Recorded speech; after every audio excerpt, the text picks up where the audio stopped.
आता आपल्या आवडत्या मालिकेचे संपूर्ण भाग मालिका प्रसारित झाल्यानंतर लगेचच पाहू शकता फक्त सन नेक्स्ट वर. भारतातील प्रेक्षकांसाठी मोफत सेवा.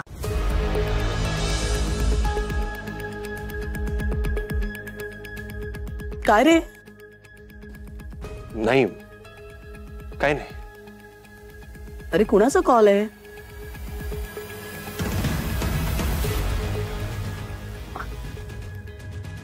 अरे what is wrong with you? तू तू आण तो फोन इथे. आम्ही तो आराध्याला नेऊन देतो. अरे काहीतरी महत्वाचं असेल, नाहीतर एवढं कोण फोन करेल बॅक टू बॅक? मेसेज पण येतात back to back. Come on give it to मी.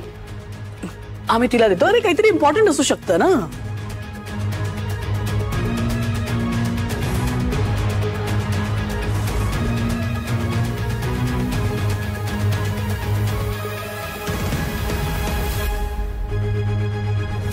आई बरेत ना बाबा आता?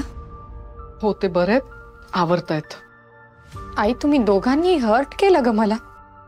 असं कोणालाही न सांगता तुम्ही घर सोडून जाणार होतात. श्राहुला सांगितलं नाही, मला सांगितलं नाही.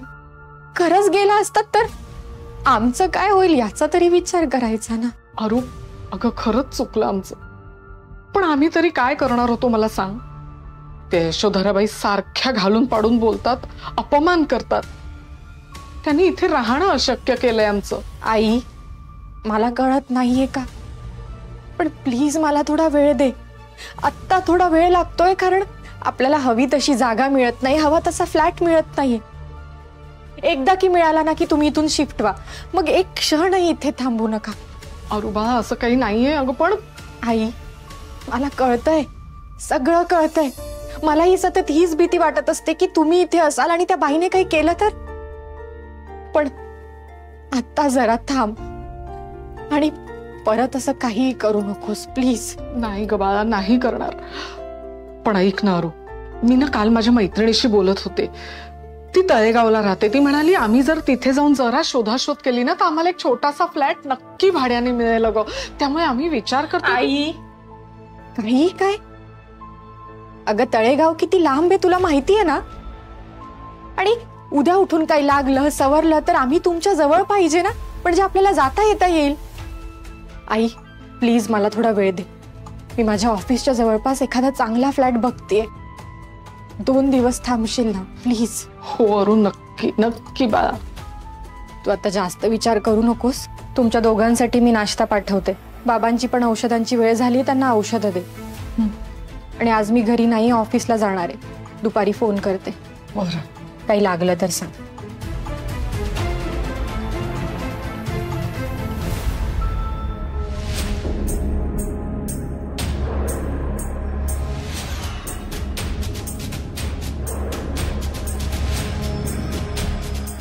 अरे ही बघ आलीच.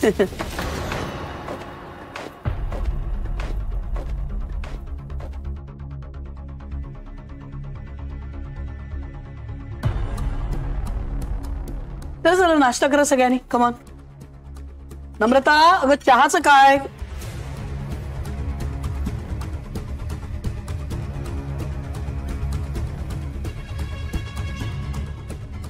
कमान गर्ल्स, ब्रेकफास्ट करा.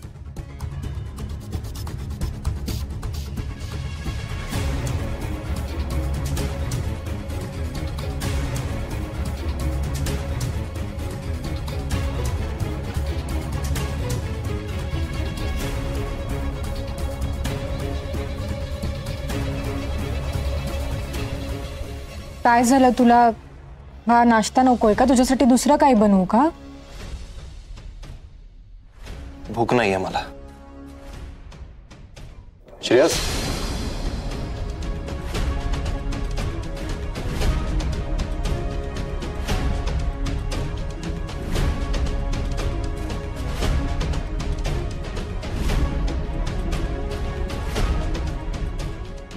काय ग?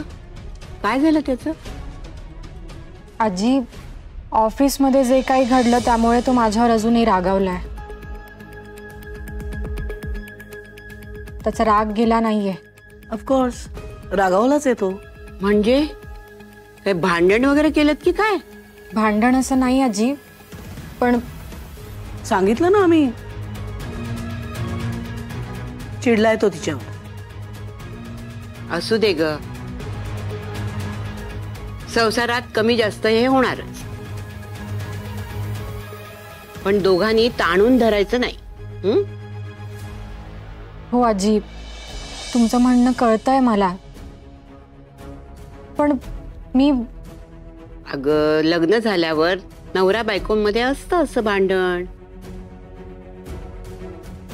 पण त्यावेळेला एकाने कुणीतरी माघार घ्यायची असते आणि नंतर शांतपणे बसून एकमेकांमधले गैरसमज दूर करायचे. हं? हातानं जरा कमी बोल ना, ठसका लागेल. सांगितलं ना आम्ही, भांडण झालंय तर झालंय. लागू दे ग ठसका. ठसका लागतो म्हणे. हे बघ आराध्या, उसवलेल्या नात्याची वीण ही खूप नाजूक असते.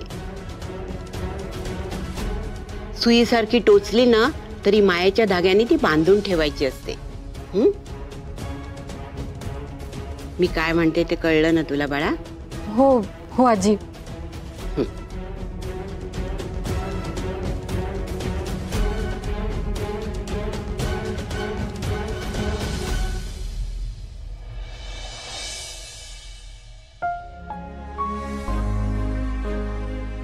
हॅपी बर्थडे श्रावणी. आज तू माझ्या बरोबर असतीस ना तर तुझा बर्थडे आपण एकत्र सेलिब्रेट केला असता. खरं तर मला शनायाचा चेहरा बघायची सुद्धा इच्छा नाहीये, पण श्रावणी तुझा बर्थडे तुला आवडला असता तसाच सेलिब्रेट करायचं प्लॅनिंग करते ती. तिच्यासाठी नाही पण तुझ्यासाठी मी तिथे जाऊच शकतो.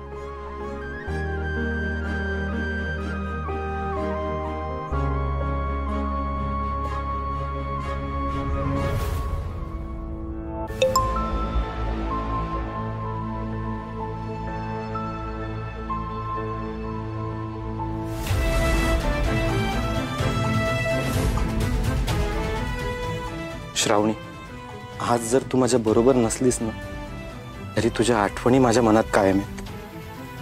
Happy birthday Shravani. I love you. I miss you. कोण आहे हा निखिल आणि आराध्याला असे मेसेजेस का करतोय? या दोघांमध्ये काही नाही. आराध्यावर असा संशय नाही घेऊ शकत मी. आधीच ती चिडली.